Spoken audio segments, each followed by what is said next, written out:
Hey, I want to welcome Kennesaw Happening viewers to a really cool podcast. I've been looking forward to this for about 3 months since I met Melissa. And so we're going to talk. Melissa is going to tell you who she is, what she does, and who she serves. And then we're going to get into the podcast. So, Melissa, the floor is yours.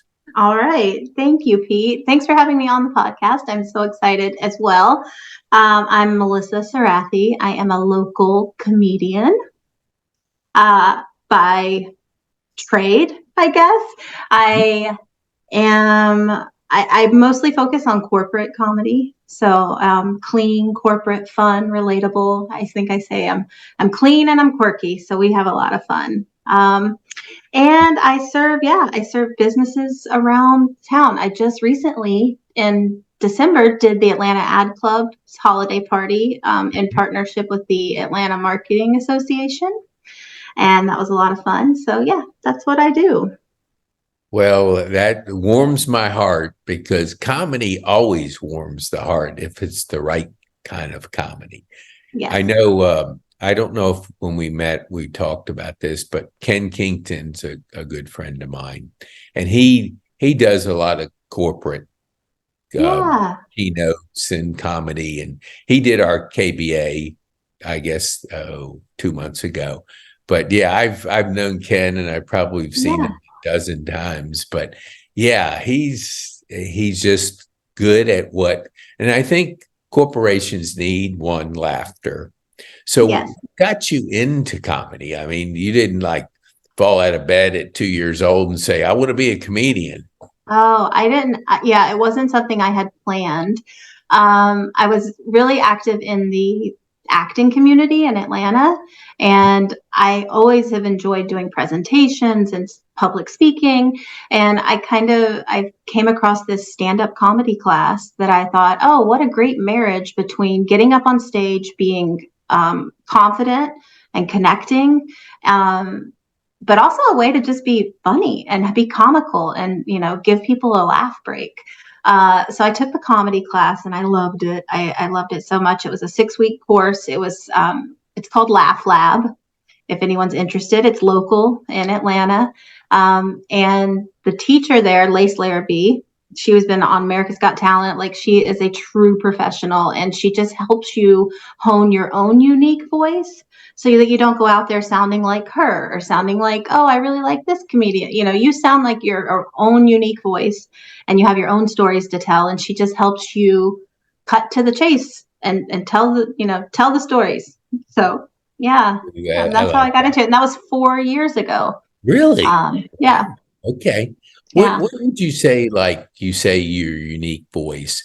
What would our viewers come away with your unique voice? What can you say in that regard? My comedy is interesting because I don't punch down or try to poke fun at anyone. My unique voice is very uplifting, relatable, and with a touch of irony.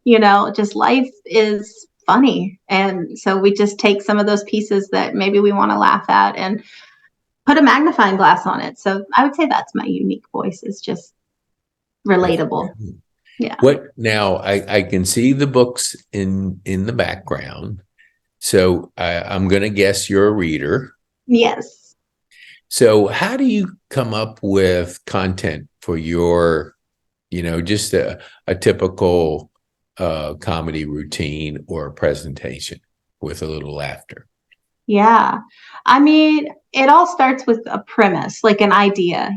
People all the time will tell me, oh, you should use that for your comedy, as if that's just all it takes is to just go, I'm going to use that for my comedy. you know, but you have to say, first you have Yeah. to go, is that true to me? People, you can have this. I'm like, well, I am not you. I don't want to tell that story. But sometimes, so you'd start with a premise, right? And then for me, sometimes it's motherhood, sometimes being a working mom, sometimes it's just life. The pandemic gave me so much material because we were all going in that together and had a similar experience, and some of it you just had to laugh at. Be like, we can't go through that door, but we can go through this door. Yeah. you know So what would you say, like, do your friends and your significant other and people that know you closely, are they like when they're around you, they're always laughing, or do you pull it back a little bit and just give them bits and pieces? Oh, I mean, I'm always ready to have a good time. So, but I'm also, mindful of the situation. It's not always a good time to be cutting up and laughing. So, but if I'm hanging out with my friends or my family, yeah, for sure, we laugh at, and sometimes they'll say something really funny, and I'm like, I got to write that down. That was funny, and I need to write a joke around that, or just a situation. So yeah, we're always having a good time. But what I found is that it's not that I'm super funny. It's just being around other people and relating with them. They're funny, and I'm all the time telling, like, some of my friends, I'm like, you need to do comedy. You need to do it, and if you're not going to do it, you need to be my ghostwriter because you're hilarious, So it's just identifying the humor in others and just having fun with it. So it's not like everybody look at me. It's not like a spotlight thing for me. It's kind of like, I guess that's kind of how I do it. Let's all do it together. Let's have fun. I I, mean, I like that yeah. collaboration thinking. Yeah, Yeah. that's very good. So Yes. we met at your kids' school at the Yes. KBA morning.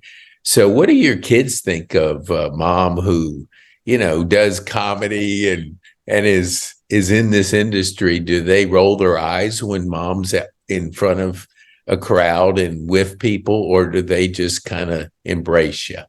I think they like it. They like telling people, they were 8 and 6 when I started. So at that time, they didn't understand, are you a clown? Like, what do you do? Wait, I don't get it, I'm like, well, sometimes I am paid in popcorn. So Yeah. it is a So, certain. would you say, like, because parental involvement in schools is so important, are the Yeah. teachers like loving the fact that there is a parent out there that makes a living in comedy, or do they say, "Okay, Melissa, what's Yeah. your best line today?" How do they engage with you? I'm the PBA president there at the school, so I am heavily involved. And I was a little bit nervous because, it's a classical school, which is very traditional, Mhm. and it's like, and that's one of the times whenever I'm like, okay, I have to know the right thing. You don't want to do any off color joke, Yeah, Yeah. I gotta censor myself sometimes because I'm like, that's really funny, but just keep it to yourself, But like whenever I'm doing the presentations and stuff, people are laughing and they're having fun. And I think sometimes they're like, oh, we can be serious and fun. We can Mhm. have fun while we're doing this very serious work. So I think it brings some levity to the school. And they're really funny too. It lets them let loose. Like sometimes I would just watch like, our principal or something. I'm like, you're funny. It's just nice for people to kind of, I don't know, And I relax a think, little. and I think laughter's contagious. I mean, I Yeah. don't think anybody will say, no, it's not. You can't laugh. I Yeah. think it's contagious. And so if somebody puts something light out there and has some fun with it, people like that because Yeah. life can be a little bit too serious sometimes. And Yes. so what would you say, like, do you have like thinking time? Do you do it in the morning, in the evening? When do you kind of like start brainstorming and thinking about what you're going to create? Yeah. Usually it'll be like midday. I'm very busy in the mornings because you got to get the kids off to school and do, have everything moving. And then I have, I do marketing for a tech company too. So I have to get like my job hat on, my day job. So I think around like lunchtime or something, I usually will be like, oh, I really want to finish writing that joke. So you start with the premise, but then you got to dive into it and find all the funny parts. And then you have to put the words in such a way that the way they come out, it surprises, has some element of surprise, the relatability, so crafting the joke is writing it out in a conversational way and then memorizing it. You got to memorize your joke so that you say it the right way. you know. Yes, Um, I agree with you. I yeah, think, yeah. uh, what do you have a mentor in the memorization field? Like, have you come across people that have really helped you in that area, or you just Yeah. generally work on it? I mean, I think it's repetition because I go out to open mics, I work my material, I, record myself, I listen back to it in the car. And so that repetition, but that was all taught in the comedy class that, Mhm. every time I go on stage, every time, even I should do it when I'm doing my meetings at the school, because every time you say something in such a way that everyone erupts in laughter and you're like, what did I say? How did I say that? So I Yeah. almost always have my voice memo on, like recording me. And then there's times where people don't laugh, and I listen back and I go, oh, you didn't say the punchline. Like you don't realize it in the moment. You're like, why wasn't that funny this time? And you go, well, you forgot, you know, you didn't say it right. You didn't say it the right, So I don't know. But the memorization definitely was record yourself every time that you're doing your craft, and then critique and listen back, which is really hard sometimes. Yeah. So if you cringe at yourself, you're like, oh, I don't Yes. want to hear myself say that. Or if Yes. you did mess up, you have to relive that moment of going, oh, I messed up. But yeah, I think it's repetition and recording and constantly going back and refining these jokes, like, that was funny, but when I said it that way, it was way more funny. So I'm going to Mhm. start saying it that way. So yeah. Yeah, when I'm probably about 150 podcasts in, I can't listen to myself. People say, "Well, did you hear that podcast you did on such and such?" I said, "No." I mean, I You don't, did, but yeah, it's like I maybe I need to be better at that because I just say, I just have not gotten to the point that I do that right. examining yourself, because I think you do have to do that because Yeah, you have to kind of sense where you are in your growth process. So yeah, you you've do. encouraged me to this year start listening. Start listening to yourself. Yeah. Yeah, I mean, that's when I don't want to listen, there is like an app I use that transcribes my voice memos. It's okay. not perfect, but Mhm. it gives it to me so I can read it. And when I read the transcription back, I hear it in my voice. So if I particularly am like, I do not want to hear that at all, like I'll Right. just transcribe and read it and I'll be like, okay. But yeah, you should totally do that. But Yeah, I I think, know. I totally agree with it. It's but just you've that done it's that 150. mental hurdle that it's kind of like I had a lady on, and she works with female entrepreneurs on being more confident in front of the video camera. She Yes. third generation photographer. And I was telling her this week, I said, I know it's because I have two girls, two sisters, five granddaughters. So I've been around girls. So I Yeah. understand, like my girls would go, Dad, before you post that, let's look at it. So Yeah. I understand that. But she said that, and I have seen it, like I'll invite a female on, and they'll go, I've never done a podcast. Can we do it just audio? I said, no. I Yeah. said, I can't look you in the eyes and see you and feel the way Yeah. the flow goes if it's audio. I said, here, I just want you to think of this. It's up to me to make you feel comfortable. I mean, not you. Yeah. So if we can just have a conversation. I think you'll come away with, it wasn't that bad. But Yeah. we have in our mind how we're perceived, I think, how we come Yeah. across, and we go, man, if I mention one word and now it's out there, what will people think? Well, I mean, that's like living in fear. What would you say? Yeah. Okay, you can comment on that. I'd love to hear your input. No, I would love to be connected with that entrepreneur. I'm going to go look for that podcast. But Yes, yeah, it'll I be think, up next Monday. It'll be as live. female comics too, I feel like, you run the gamut with male comics. They look any which way, tall, short, big, small, skinny. But with females, I find it's funny when we post our stuff online, you always see these people commenting about the looks, like, and it's like, and sometimes it's whatever way. So it is Yeah. hard to be like, okay.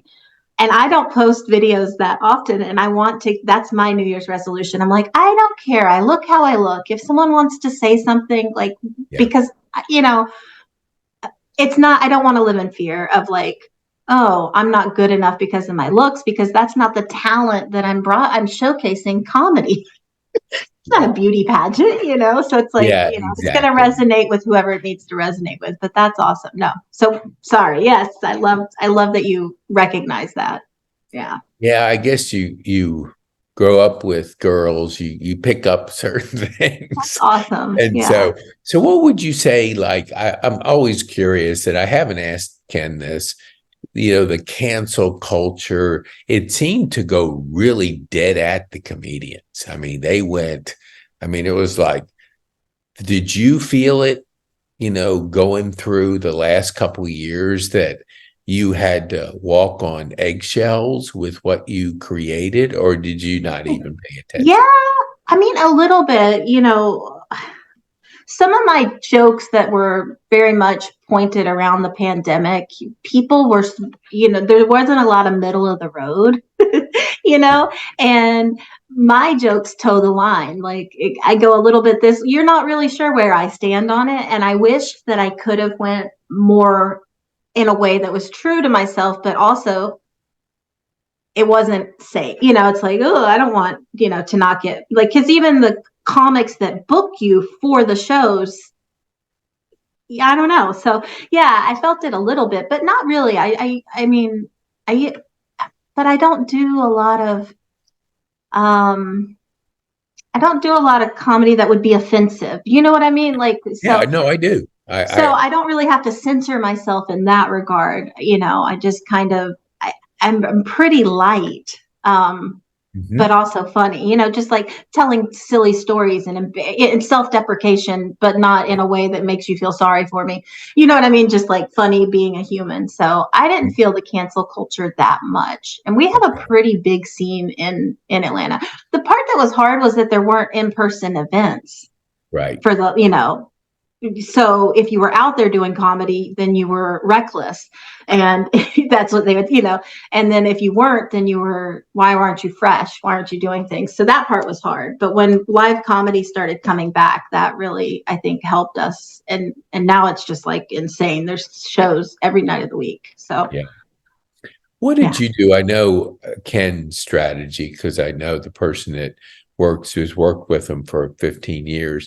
How did you navigate through the lack of in-person presentations or shows?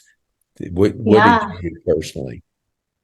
Um, I mean, it's a lot of networking. So you know the people who book the shows, you write them and ask them, hey, if you have something and can you think of me? I'd love to be on your showcase.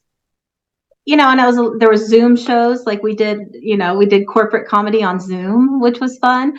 Mhm. It's a little hard because everybody has their cameras off, and Yeah. you're just kind of just telling your things, but um, and you could do like for corporate, they would have like virtual annual meetings, which, usually they would have like a destination meeting, right? So they'll bring a comedian in to kind of come break the ice or have fun. So that was fun. So I guess, you just looked for whatever opportunity you could and just keep writing, Mhm. lots of writing because you aren't out there doing. So you just write like, that's funny. That's funny. So you just write it all down. Yeah. Yeah. Were you a good writer in school? Was that a skill that you had developed before you got into comedy? I always have loved to write. I don't write long form really all that much. Mostly it was like, short couple paragraphs or poems. And I was into theater. So I think that helps. And then I've just always got energy from being around people and being engaged with people. So I think that also helped me because I'm just always taking in my surroundings and observing things. So those I think would help lend to just my style. Yeah. What would you tell our viewers a little bit about your corporate, direction of, I believe that corporate need more laughter. So what do you do for companies? Yeah, so I mean, you could run whatever the company needs. Like if they're looking for to bring entertainment in, you can just have where it's a semi custom package where, I'll take some of my jokes and maybe relate them back to your industry or your, culture and your community. Or you can have a complete custom, where we brainstorm, I learn about things, we get some, and then write new jokes, or, have a showcase. Sometimes they might want to have a happy hour, or they just need an MC to run an event at the beginning of the thing. So it's just really like entertainment that is engaging and brings some lightness to the event, gets people comfortable. That's kind of what I focus on, but also even like community events. Trying to think what I did recently. I've done like, churches might have like a women's gathering, right? So then they can have me come in and just kind of chat. I've done something for the school where I did, just like a quick 10-minute set and, talked about the school culture, but in a funny but respectful way. Yeah. Mm-hmm. Yeah. So I think it's just bringing an appropriate amount. There's just this balance of you don't want to be so methodical, but you don't want to be so loose that you end up offending. And then, the person who books gets like a call from HR and it's like, well, that was extremely derogatory or so. Yeah. So I think because I am in corporate, like my day job is in corporate, I understand that line that you have to, walk on, but want everyone to have a good time. So it's not, you don't want it to be cheesy, but you don't want Yes. people calling HR and going, that was not nice, or whatever. No, I agree. What would you say? You mentioned that you do marketing, and so before podcasting, I was a digital marketing. I had a small company, Cool. so I'm familiar with that role. What do you think is really connecting when it comes to marketing today versus maybe 10 years ago? Well, I mean, 10 years ago, digital really wasn't even considered valuable. They would call it social not working. It was like nobody wanted to put ad dollars in this unknown. It was very, and nowadays it's got such a huge piece of the pie that I think just realizing the value in word of mouth marketing and then leveraging it so that you're always connecting and building relationships, and it's very much a two-way communication channel where it used to be we just knew what you told us about your brand. But now it's like, now we know what you told us and what 10 other people told us. Yeah. It's very much a more conversational and more relationship based, which I saw it moving there 10-12 years ago, moving in that direction. But we're kind of holding on, like it's, we're trying to catch up now because it just moved so fast. Like the evolution of marketing just moved so quickly that we're like, oh. And then there's all the technical details about it, right? Like how many impressions, what are your conversions? What are it's like, oh, there's just so much. And then, yeah. So I don't know. It's easy to get inundated with data instead of and just forgetting that it's really just about connecting. How Yeah. can we solve a problem and connect with you, and so You yeah. mentioned, and well, of course, I met you at the KBA, which is the Kennesaw Business Association, for those that may not be in the Kennesaw area. But what value do you put in networking and relationships as it relates to how you're building your business? Yeah, I mean, I've always been more people first, and never really had a motive of being like, oh, I need this relationship because it's good for my business. I've never sometimes to my detriment. I have all these relationships and I don't really leverage them, but it's not that I want to leverage something. I just want to help people. So in whatever way that means. So if I can make a connection here, or and like you talking about the woman who helps female entrepreneurs on camera, like just hearing that, and it's like, oh, I want to connect with them. And I don't know that everybody does that. Some people are so into their own headspace, or their own, they're so closed that you miss on opportunities. So I just think it's really important to always just be listening and Right. going, and whenever you hear a ding, you go, oh, I think there's something there. Let me explore that, So yeah, I think relationships are everything. So That's good. I heard a ding when you said that. So I want you, as president of your school, why did you decide to pursue Northwest? I think it's called Northwest Classical, right? yes. Yeah. Why did you enroll your kids there? And what Yeah. have you seen as far as their development in education? Oh, it's amazing. So I have to clarify, I'm one of the PVA co-presidents. So we Okay. have two of us. So Okay. sometimes it's just easier to say I'm one of the presidents, but it's a volunteer position. So we get paid in smiles, and, our kids going there, which is great. And bringing people together. But I found out about Northwest Classical. We were coming off the pandemic, and education kind of was being turned up on its head. There was the push towards digital, and the push, towards learning at home, or there was all these different educational opportunities. And I learned about Northwest Classical, and I was like, oh, it was the first year they were open. We're in our third year. Um, so I just liked what it was about. Everything I read, it was like, they read great books. There's no tech, no phones. They're not learning from a YouTube video, like it's very much a teacher student model, which I feel like is different than what we've seen. And I've had them do the other, they've been to public school, they've been homeschooled. So I mean, I'm experimental, so I'm like, let's see what this is about, Mhm. um, and so we were very lucky. We got in on the first year. Now there's a 1,800 people wait list. It's very much put your name in the hat and say a prayer to your God that you get in. But still do it. Like, I would always encourage anybody, like, enroll in the lottery, because you have no chance if you don't. You have no chance to get in there. But yeah, I just like the people are great there. The leadership is great. The teachers are wonderful. The other students, the parents, like, we're just building something really beautiful, and is more just traditionally like a community of people who really care.